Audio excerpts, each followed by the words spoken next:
What's going on, world? It's your boy Kuya P. This is NRW. Nerds rule the world. Super excited. I've been talking all day, but I'm not going to stop because now my final interview for the day is with an amazing artist, a musician. I'm all about music. As an empath, I feel, I vibe, I get the energy from it. And as you see on the screen, I have a special guest, Liilly 2.0. VA is in the house, out of Richmond. I'm going to express that because, as y'all know, I'm out of the Virginia area. So when you see VA artists coming through, you got to give them love. What's going on, Liilly? How are you? I'm doing good. How are you? I'm excited. As I said, you love to see VA people repping, killing it, getting into the entertainment industry, doing their thing. And I had the opportunity to check out Sweet Baby and woo! Go ahead, girl. It's a vibe. It's a vibe. Thank you. Thank you so much. It's a very special track to me. I wrote it when I was I was still in high school and I was 17. And it was written in my closet in Virginia. So yeah, it's a very special track that has gone through a lot of different processes. It's a very stripped down track with the production.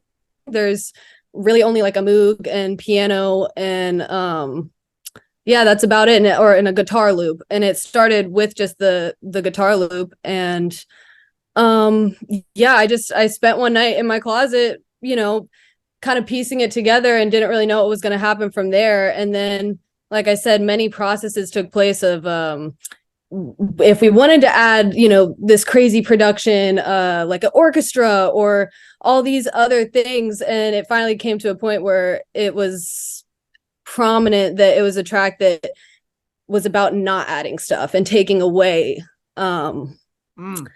Yeah, so it and it's definitely a acquired vibe. Not everybody wants to listen to something that might make you feel a certain way. I kind of relate it to, it's a great rainy day song or a great if you need to cry a little bit, because it is a emotional track, but I think that's why it's meant to be so stripped down and kind of intimate. No, I love it. I'm an emo kid, so I ain't gonna lie. You know what I'm saying? I wear my heart on my sleeve. I love it. Absolutely. Was this like one of the first tracks? Because you said this was like done in like high school, right? That you kind of saw from beginning to end, like go through this process. That music actually, getting music on the radio, getting it, involved into the industry, making it a single. Was this like one of the first that you saw kind of go through that and learning to do that process? I'd say for sure. I've actually had, or I started making music in high school, like seriously. And I think, or at least now I have a whole kind of demo and vault, like all other artists do, of tracks. But I went through a process of, especially with this track, kind of trying new things when it came to releasing, because I think at first I was more making music just to make it. Didn't really know what I was going to do with it. I really enjoyed doing it, but I wasn't, as much as I was making the music, I wasn't really doing the other end of things, of actually releasing them. And I would kind of working the rooms and talking to people and meeting those face-to-face connections, but I again hadn't really released that stuff yet. And so now I kind of take an approach of it. It's a blessing to be able to pull from other things, but it's hard as an artist at the same time because you're constantly creating new stuff. So it's hard to be listening back to those older tracks and say, okay, is this still how I'm feeling? Is this still something I actually want to release? Is this, and so, but this was the reason I continuously say it's such a special track is I had an opportunity to perform it a couple times with a band that I perform with out here in Los Angeles. And I don't know, it was one of those songs that I was like, I could always sing this and not feel like, oh, I sang that again. Like it just always resonated with me. So that's why I think it's important to have those vault things, but also be honest with the fact that sometimes you might not want to release something you made in the past. It might not align with where you are now, but it's also okay to be releasing things that are old, because that's the whole point of it. You have to, you shouldn't put that pressure on yourself to say, okay, well now I need to, make 10 songs because I just released everything I have. I think it's important like for the creativity process in it all. So very well said. You get snaps, girl, on that. I completely agree. You just got to put your heart on the table. We're going to do a lot of work in this life as creatives. So that's some pro tips right there that you're dropping on people right now. I love it. It just, again, as somebody who's gone through it, to see other people going through the same thing, it's reflective because that's all part of this journey, especially if you want to go hard and get at this craft and be successful in this craft. So I feel you, homie. I feel you. So this track is a little bit like you said, you did it late at night, I think is what you said, but deals with like heartbreak and relationships. You were in high school. I know how I was in high school. So this didn't mirror anything that like recently might have happened at that moment, or maybe just over time, like you kind of put this heart on the table and I was like, okay, that experience, now this track.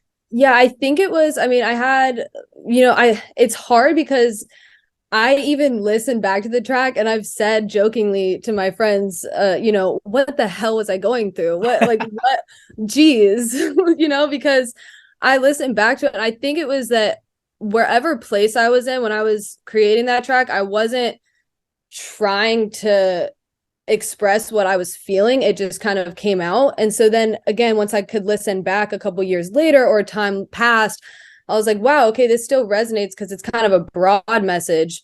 But I think it really had to do with friendships and actual relationships and things that the summary I always give for this track is about two people who stayed in a relationship that they already knew was over. So it can be any kind of relationship in your life, like whether that's family, friends, like love relationships, whatever. It kind of hones in on the fact that every time you go through like a traumatic experience or, you lose people in your life, either like physically or, emotionally, you need to cut ties, whatever it is, that it's really important to not, blame yourself. Because everybody constantly will be like, well, what did I do? Why me? What did I, and don't, it's kind of, I guess, presenting the message that you shouldn't blame yourself for that, because at the end of the day, you can't look on a past thing that was taken away, because it's always going to give you something like more positive. And it's like the silver linings of every situation. But it's always hard to see that in it, which is why when you're going through that, you're like blaming yourself. You have nobody else to blame. And yeah, I think too, just I constantly like to play off the actual title of this song being Sweet Baby, because it's like the whole point of it is everything's bittersweet. Yeah. It's can come to you in this sweet little, sugar cube or whatever, but sugar melts in the rain. Like it doesn't. Yeah. So I kind of lost my train of thought there. Oh, no worries. No, I feel it though. And I'm with you on that. I've been there, gone through that. I think, well, as an older cat like myself, so I've been through a lot of that. So I know it very well. And I think for everyone, once they experience things, they can relate that and they'll understand that. And I think that's why it resonates and why it resonates with me. So for me, this was my first track I've ever listened to. I'm gonna be real. I'm gonna be honest with the people right now. Yeah. First time I ever heard Liilly 2.0. But I will say for myself as a music fan and a person that loves it and is a connoisseur of music, this is the kind of track that'll make me want to listen to more of you. And I think that's very important, especially you as a new artist. You want to attract people to listen to your work and then have this ringing in their ear. So you succeeded with me, Liilly. So I want to know now, because of this track, it makes me want to mine into your material. And I checked you out on your TikTok. You got like YouTube with some of your singles. What is your sound? And if we can talk about like how your sound developed, if we can bring it back to how did Liilly discover music? What did you get into? What are some of your inspos that brought you to music?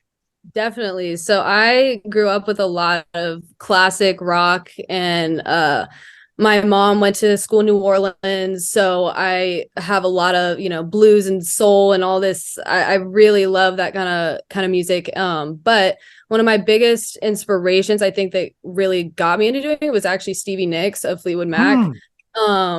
Just because she was so successful at a young age with the band, but she also went off, on her own solo career and was damn near, just as successful and is still touring to this day. I don't know. I really do look up to her for her impact. And like I said, the fact that she was a very young, attractive girl who still made it out for herself, and still has, like diehard fans and all of that good stuff. So she was one of the big ones for me. But I'd say in the process of actually developing my sound, it took a little while, just because I actually started out singing on top of 808 trap beats. Oh, I love it. I'm a hip hop head. Oh, I ain't Yeah. gonna lie. I love it. And that was really because at the time when I first started out, I didn't have a very big circle of people, and most of the producers that I was in contact with or was working with did trap beats and were working with rappers. And I always would find myself singing on one. It was almost like when I would hear it, I wouldn't even notice the 808s and all the, other, meat of the production. I was really just listening for the loop, and that melody that I really liked. So I have a lot of these older tracks that are nothing like the few that I have out right now. But I am definitely still, that's actually the plan, is I'm going to be releasing more of those, because I think it's important, because I enjoy hip hop and I also enjoy rock and roll, but I also enjoy indie, and Yeah. I want to show that I can bring myself to any type of production, because I will never change the approach I give to it. It's more just the beat that it's on. And then it also widens the opportunity for people to work with, and bringing in Yeah. different listeners, because like I said, with this track, not everybody wants to listen to that, and that's fine. But with a more hip hop track, same thing, some people might not want to listen to that, but Yeah. so it's that's actually something that I am going to be releasing for my next single, is going to be a 808 more hip hop track. Oh wow, I love it. Let's go. Let's like I hate that society labels us, puts us into different molds. What Kanye is kind of canceled right now, but what I loved about Kanye back in the day was, he was breaking down those doors, getting into different genres and being amazing with it. And, I ain't gonna lie, I like the music, but person not so much anyway. But why not, close why let those doors get closed? And so, man, I can't wait to hear all of that. Man, like I said, you got a new fan, Lilly. And I gotta give a shout out. I'm curious if you know, because you're out of Richmond. Do you know Charged Up Noah out of Richmond, VA? He's a Filipino rapper, and he does I a lot don't of know that I trap. know him. I do know a lot of producers out of Virginia, but I don't know if I've ever heard of Okay, him. But I'll got it. have to. Okay, it was just kind of curious. To me, he's like the mayor of Richmond because Mhm. he's like heavy Well, everywhere. But yes, anyway, especially if he's specifically from Richmond, because a lot of people I know from Virginia are from all around Virginia. It's yeah, it's yeah, it's important to know the specifics of the people in Virginia, Richmond, Virginia.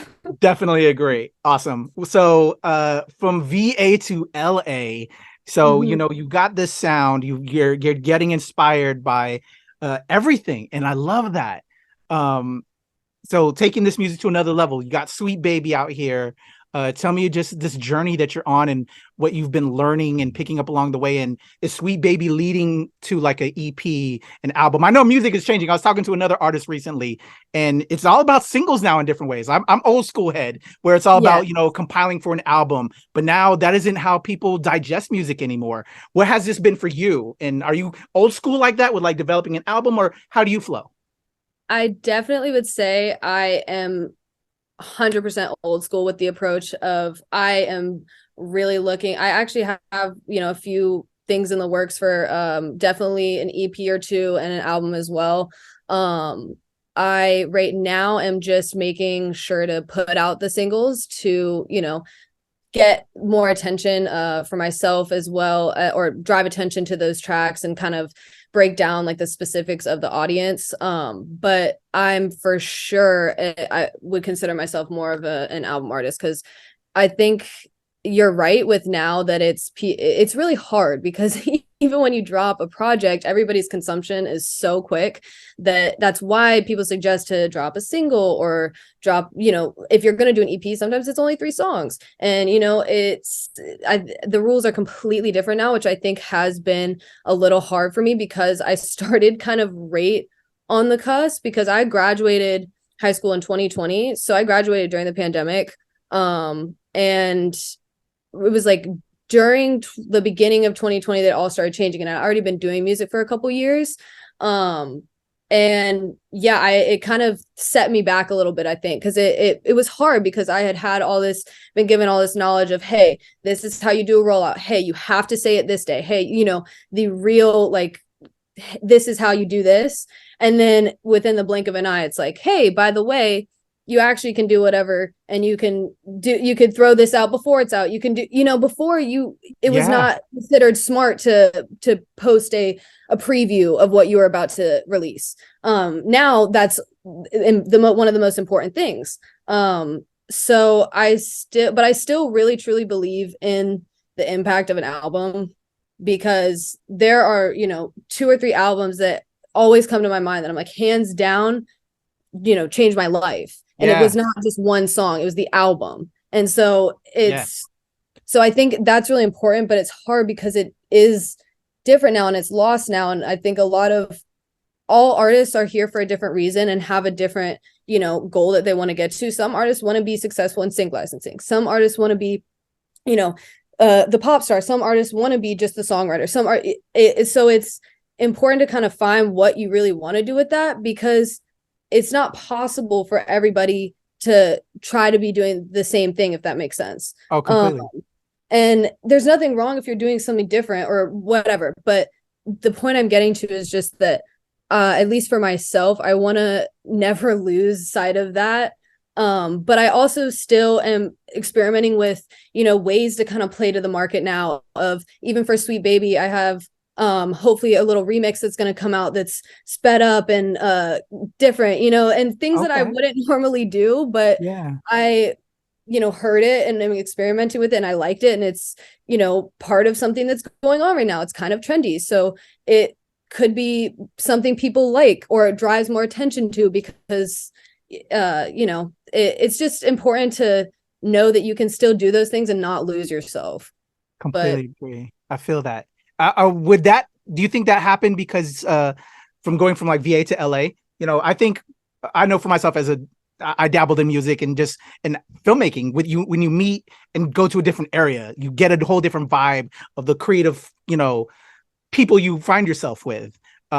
So talk to me about like transitioning from like VA, you graduated, you're now out there, hitting this music scene hard.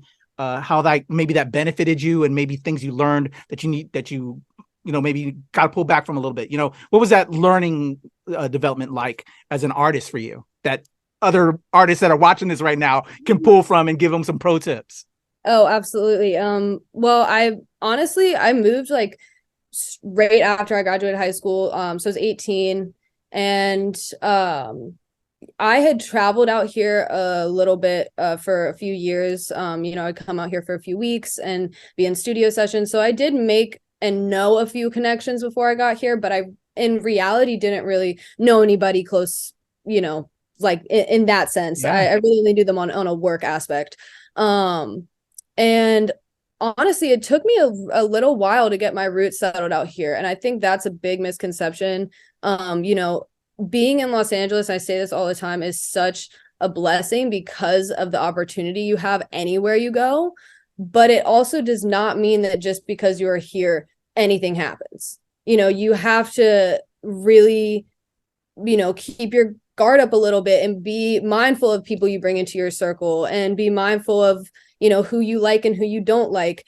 Pretty much like anywhere else, I think it's just hard out here sometimes because there's like a little gloss that gets put over certain situations, or, in reality, the industry is not fun sometimes, and it's not pretty sometimes. And there are people that aren't nice sometimes, but we're only shown the, happy side of things. And then the only time something messed up is even talked about is when it's a bigger artist, because people can relate to that or they know who they're talking about. But it does not mean that there aren't people out here every day, getting in an unfortunate deal or meeting somebody that's not there for the right reason.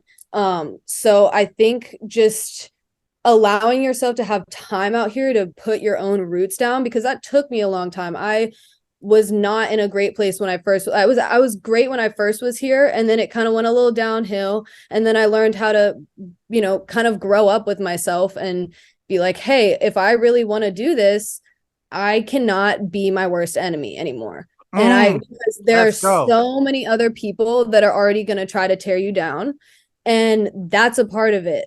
So it's you're pretty much putting yourself on a pedestal and saying, hey, tell me actually what you think about me, and be brutally honest, and then Yeah. you have to just put the face on to take it. So it's anybody can do that as well. It just takes a certain kind of mindset, and then on top of that, you're an artist, so you're already an emotional person, and not in a bad way, but you know, we're empathetic, we feel things differently. That's where, you know, songs come from. That's where these Yeah. words and lyrics come from. It's but that's why as the artist it's so important to keep yourself together. And then I think the last tip is just know your business, Yeah. because it is a big mistake if you can learn things through other people, but there is so much that you have access to now to at least just know the basis of when it comes to your, you know, your rights and your ownership, and making sure that you're taken care of before you ask somebody else to take care of you, kind of thing.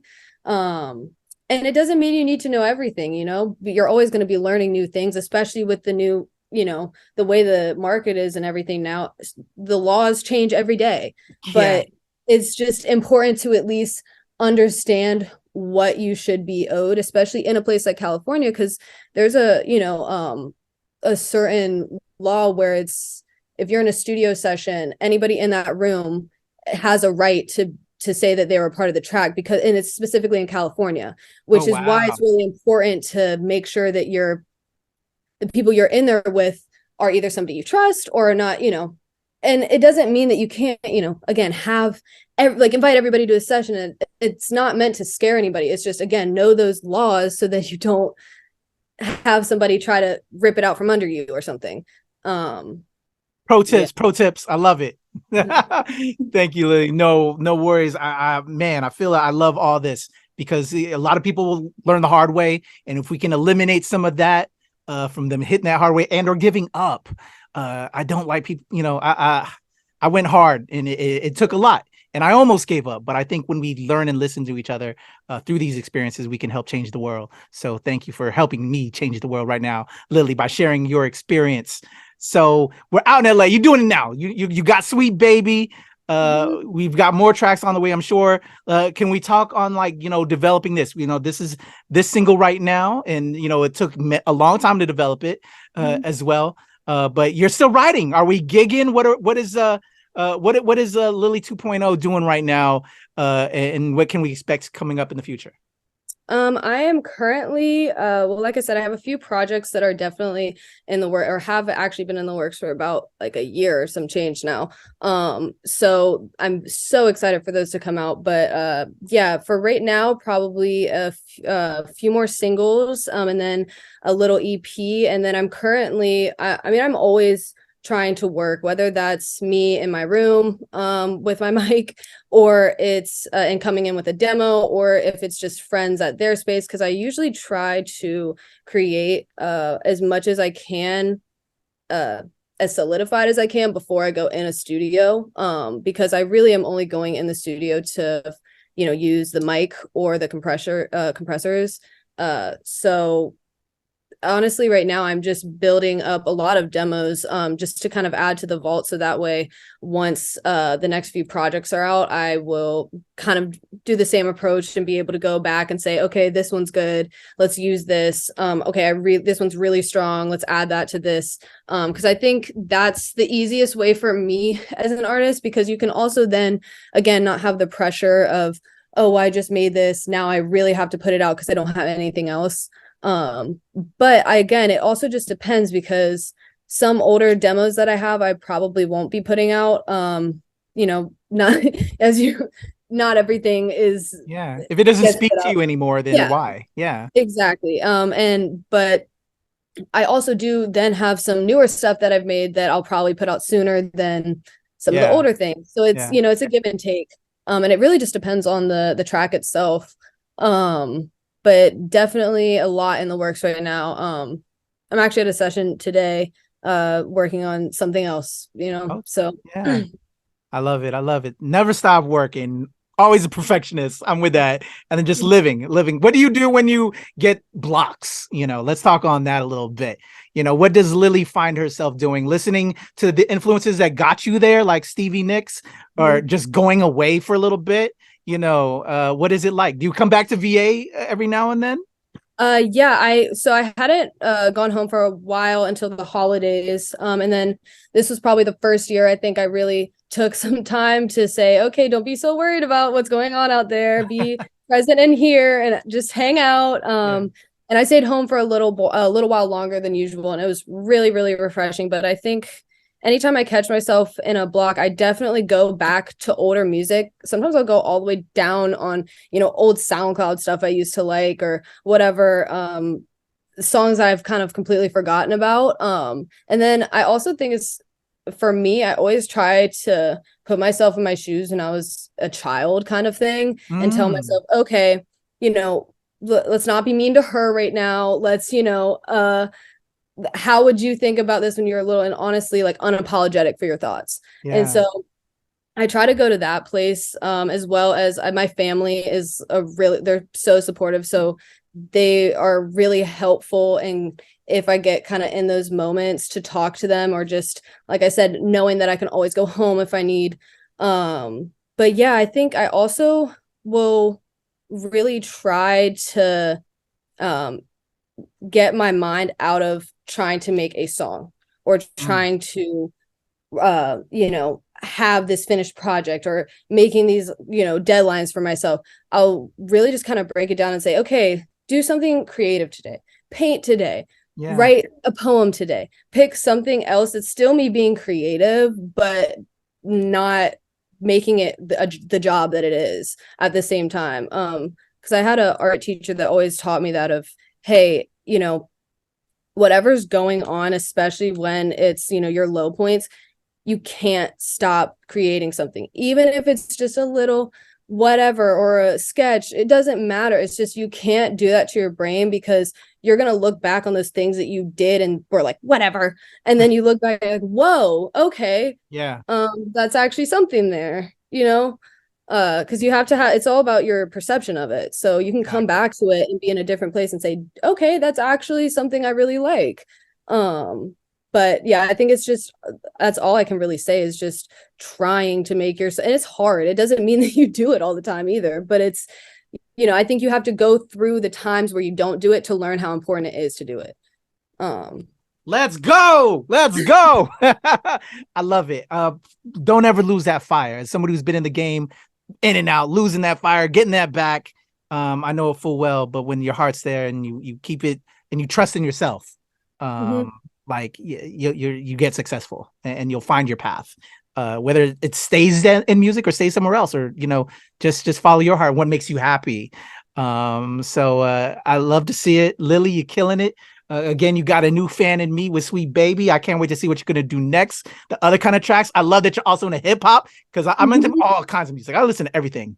I love the experimentation aspect of it as well. So very excited to see what you can do in the future.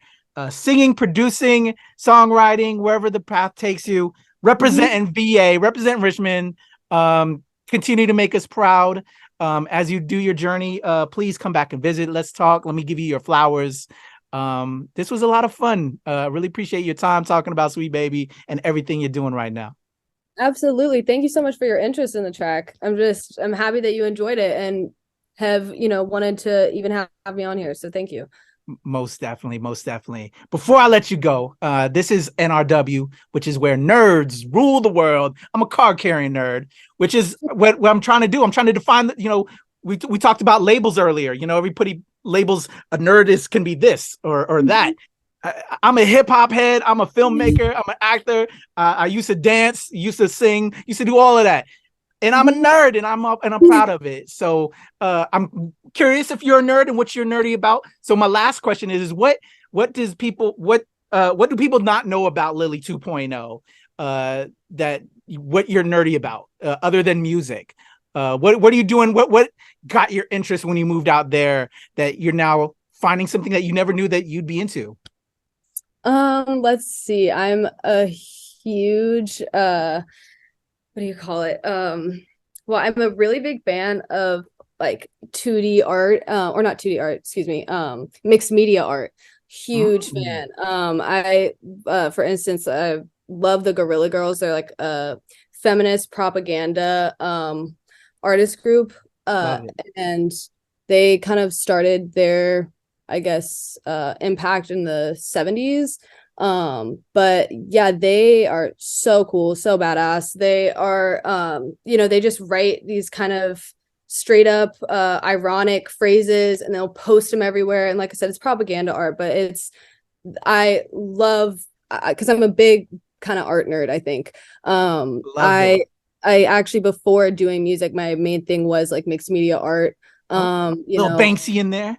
Yeah, Banksy, definitely Salvador Dali on the surrealism side, but main reason I got really into the mixed media and even graphic design and things like that was because of the promotional posters that they would make, the psychedelic posters in the 60s and 70s, like the Art Nouveau trend, and that really spoke to me and still does to this day. So that's a big era that I love, because I mean, obviously people in that time were on a lot of psychedelics, but the whole reason behind them creating the posters the way that they did with these trippy designs was because they were trying to draw people in with what they were currently, experiencing. So, you'd be walking somewhere and that was their form of PR at that time.